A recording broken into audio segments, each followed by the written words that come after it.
And I will tell you right off the bat, as bluntly as possible, I personally don't like social media. Never have, probably never will. On the flip side, been using it now for about 9 years. I consider myself to be an expert. I probably put in 4 to 6 hours a day for my own company on it. And I use it because it allows me to be successful. And that's the only reason I use it. Eventually, social media will have its day and it'll phase out. But right now, I don't think there's any excuse for anyone not to be using it. So my goal over the next few minutes here is to kind of take you through the things you should be doing, to hopefully help you and your firm at least utilize it to some extent to get some referrals. So let me just introduce myself. My name's Ken French. I know I look like I'm 15, but I've actually been in the insurance and accounting industry for about 15 years. Long story short, I used to be more on the insurance side of things. I used to own what you would call a general agent or a wholesaler. My clients were about 7,000 insurance agents and CPAs all across New Jersey, New York, and PA, and I used to help them, sell product and get more clients. Long story short, sold that company about 5 years ago, and then started Technology for Accountants shortly after. Technology for Accountants is a very simple company. We build websites for small firms and independent accountants, and we have a service called Social Media Management, where we will actually set you up on social media and actually run your social media presence for you, which means put all the content on and do the posting. I'm not talking about that today, but that's what we do. So let's talk about social media here, guys. And again, as I mentioned in my intro, there's only one reason we want to even consider using it. There's too many people paying attention to it. And the analogy I always like to give is your firm, you guys probably send out a newsletter maybe each month, each quarter, each week, but you're sending out some sort of email newsletter. And I always like to ask people, and by the way, I do not send out email newsletters. I think their time has come and gone. But I always ask people, why do you send out a newsletter? What are you doing? What's the purpose? What does it accomplish? And the answer I usually get is well, Ken, we like to send it out because it keeps our firm's name in front of potential clients. It allows us to project ourselves to be experts so people know we're on top of things in the industry. And, again, it allows us to just have that consistency with our clients so we keep our retention levels at a good rate. That's usually the answer I get. And, I buy that. That's a great answer. On the flip side, in my opinion, I don't think as many people are reading your newsletter today as much as you think. It may get you the traction you want, but what I'm trying to explain to you is social media has kind of come out of that world. It's kind of morphed out of the newsletter world. And I guess my point is it's the same concept. It's the same thing. It's just there's different pieces, and you have to be a little bit more skilled than you were with the newsletter to be successful with social media. But it's the same concept. There's this pool of people. They once were your email addresses. Now they're your connections. And they are very likely to read what you're going to write. So as accountants, as CPAs, as independent bookkeepers, whatever, you guys have to figure out how to get these things set up and how to release content on a consistent basis to keep your firm and keep what you do on people's minds. So when they have that issue, when they have that life event, you've kind of subliminally got into their heads and they give you a call. So let's kind of quickly talk about LinkedIn and Facebook, because that's going to be the focus today. And make no mistake, guys, people always ask me, what's the whole point of this stuff? This is the point right here. I'm highlighting it. The overall goal is very simple. It's to drive people to our websites.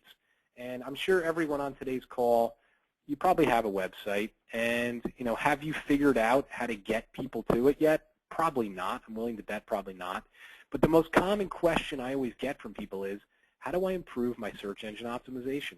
How do I get people finding my website? You want to figure out how to do that? It starts with social media. One, you can proactively drive people to your website. But what a lot of people don't realize is if you don't post on social media, the search engines like Google and Facebook, Google, Yahoo, Bing, if you're not posting consistently, they hold that against you. It's called your social activity ranking. So ask yourself, how many posts are you doing? Are you doing none? Then your social activity ranking is probably 0 out of 10. That's 25% of your search engine optimization rating. So right there, right there, you're falling down the searchability chart because you're not playing by the quote-unquote rules. As I told everyone initially, I don't like social media. I never have. I'm kind of a private person myself. But on the flip side, I've kind of woken up to how it affects the game we play with all this online stuff. And it has to be part of your repertoire if you want to be successful with online marketing and with online resources for your clients. So let's talk about LinkedIn real quick. I'm just going to pull up my profile. Of course, I had it up, but I took it down. Anyway, LinkedIn has many purposes. And honestly, guys, I could sit here for 12 hours and do a LinkedIn class. That's how much stuff there is on LinkedIn. But the reality is LinkedIn most likely would probably hurt you more than it could help you if it's not set up correctly. So one of the things I always try to say is if you're pretty new to this stuff, you have to think of LinkedIn as kind of like an online resume and an online tutorial on how you can help a potential client. So if you kind of look at my profile real quick, you'll see that I have a summary section here that is very vital to what I do. It tells people pretty much who I help, how I help them, and how they can request my help. And then you can see below it, I have a few videos that you can click on and watch and actually learn in more detail how I can help them. As you scroll down, you'll see my history, where I went to school, where I used to work, some of my blogs that I've published, and then my skills and expertise where I have literally thousands of people endorsing me. Okay? That's my profile. I know if somebody finds my profile, it is not going to hurt me. It may not help me, but it's certainly not going to hurt me. It's going to give people a better understanding of how my company and myself can be an asset to them. Whether they do business with me or not, who knows? But I know it's going to give me a fighting chance. So when I kind of talk about LinkedIn here, it's important to have that summary section set up where, like I said, it tells who you help, how you help them, and how they can request your help. And it's funny because I see so many CPAs LinkedIn profiles, and usually it says, we help businesses and individuals with tax planning, and that's their summary. And it's kind of like, okay, well, you know, you're supposed to be this highly educated person, but the profile doesn't present that. So what I said initially was that I find that LinkedIn profiles tend to hurt CPAs more than they help them. And the reason they hurt them is they're not set up with any type of strategy. They're not set up correctly. They're not set up. The time wasn't put in to set them up.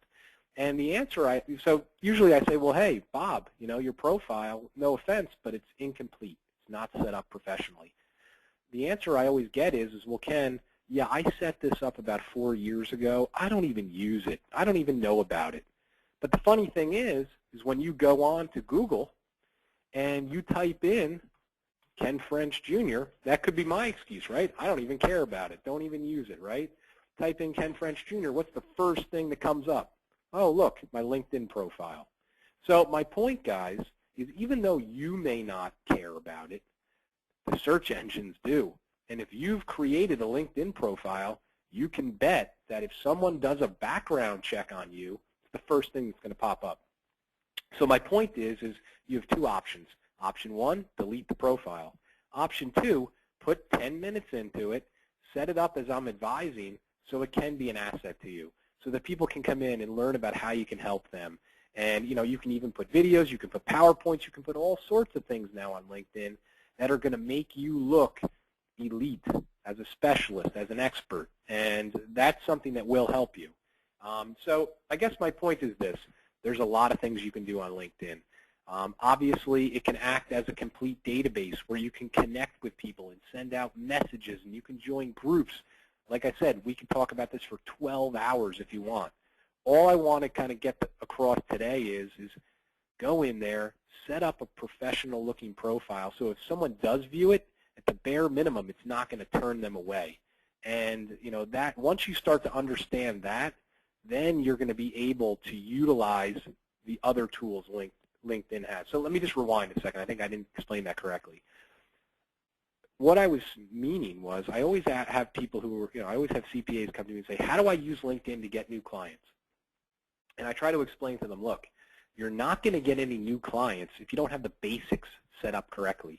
If your profile isn't set up, if you don't have the videos, if you don't have, the referrals on here and the endorsements, if you go out and try to use the messaging tools and the group function, you're not going to get any conversions, because when people are coming back to your profile, flat out, it's not going to impress them.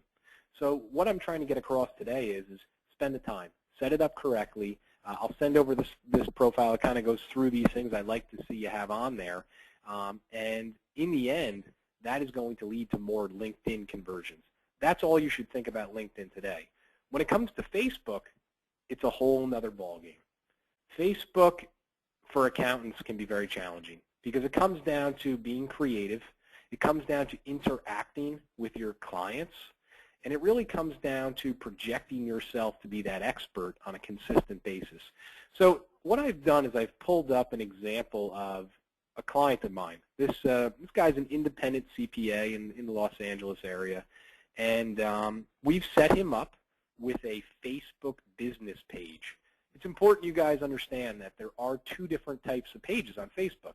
There's a personal page for you, and you can set up a business page for your entity. Well, we've done that. We've set up a business page for this gentleman.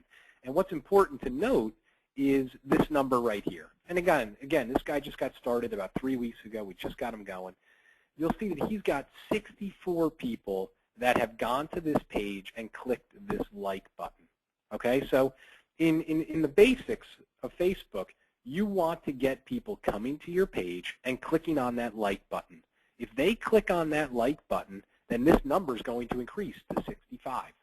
Once they click the like button, it's like opting in. So what that means is anytime you post something, they are going to get your post on their news feed, on their news ticker on Facebook.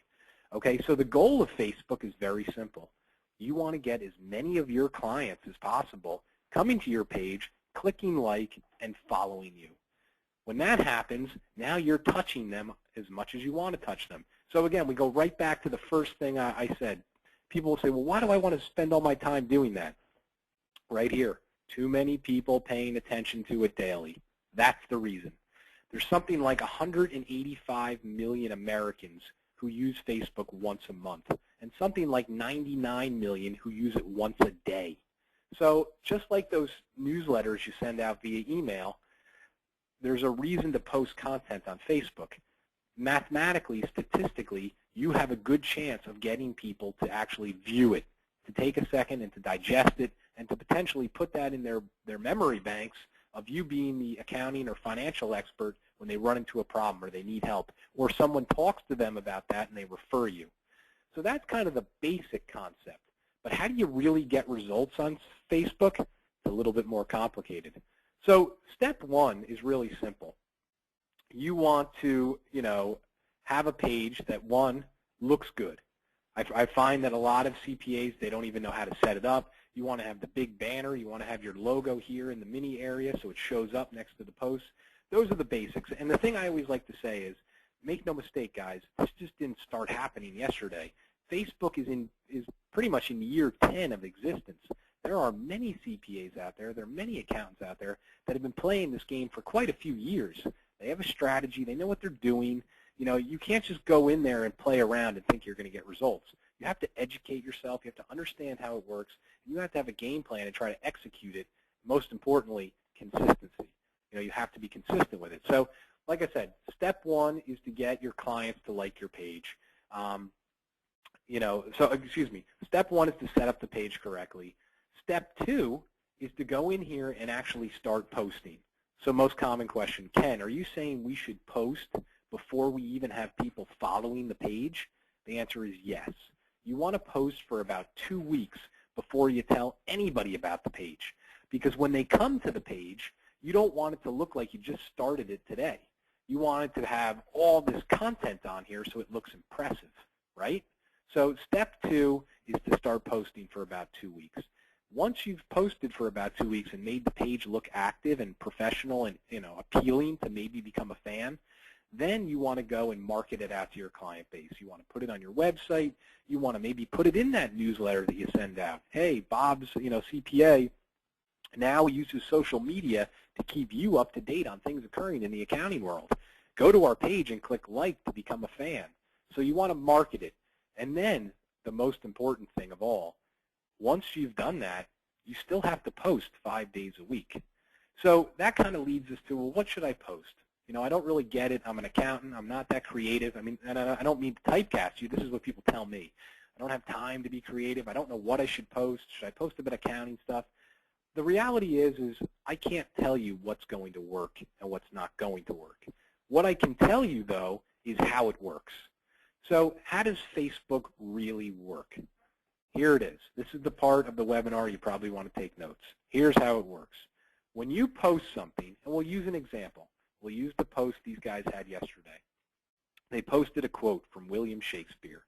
Okay, so they posted that. When they posted it, it went out to their 64 people, their 64 fans. That is a fact, okay? 64 people. Here is the variable that causes confusion.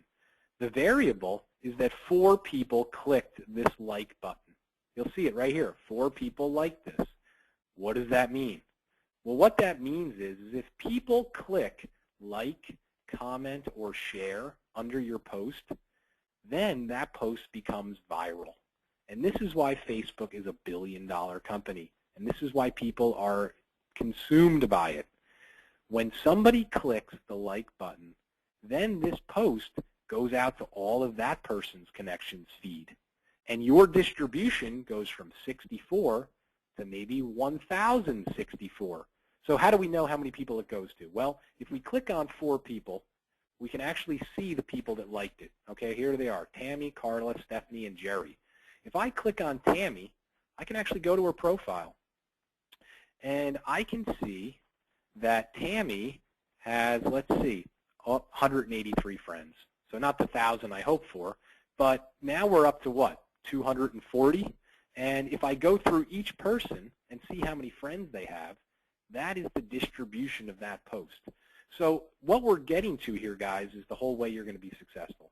It's about posting things that people see, they read them and go, you know what, I like that post. Or they comment on that post, or they share that post. Because once they start doing that, now all of a sudden your distribution list increases dramatically. And as you guys all know, the accounting world, it's a numbers game in one way or another. It's about getting in front of as many people as possible, projecting yourself to be an expert, and eventually one of those people is going to run into an issue with their business, with their personal finances, something. And you know, if you've touched them enough, or the people they know you've touched, you're going to get a referral. You're going to get a phone call. And as I mentioned, they're going to check out your website, take a deeper look at how you can help them. And you know, you can see this guy, this gentleman, he's had his site going for about a month. He's already got quite a few nice little, you know, comments here. And also, I should note, when somebody makes a comment like that on your page, and you can control which ones get posted, they go out to all your fans. You know, best CPA you can find. I love Ron. He's very patient with me. I'm not, you know, boom, boom, boom. You know, it's all about proactive marketing. So you can be sitting out there sending out your newsletter via email. How many results have you ever gotten from that? Or as a complement to it, I'm not telling you to stop. You know, you can start to get involved with Facebook, starting to get your clients to become fans, because make no mistake, they have profiles. I don't care what you tell me, they do. 9 out of 10 of them do. And you start to post some strategic content to try to tap into their connections.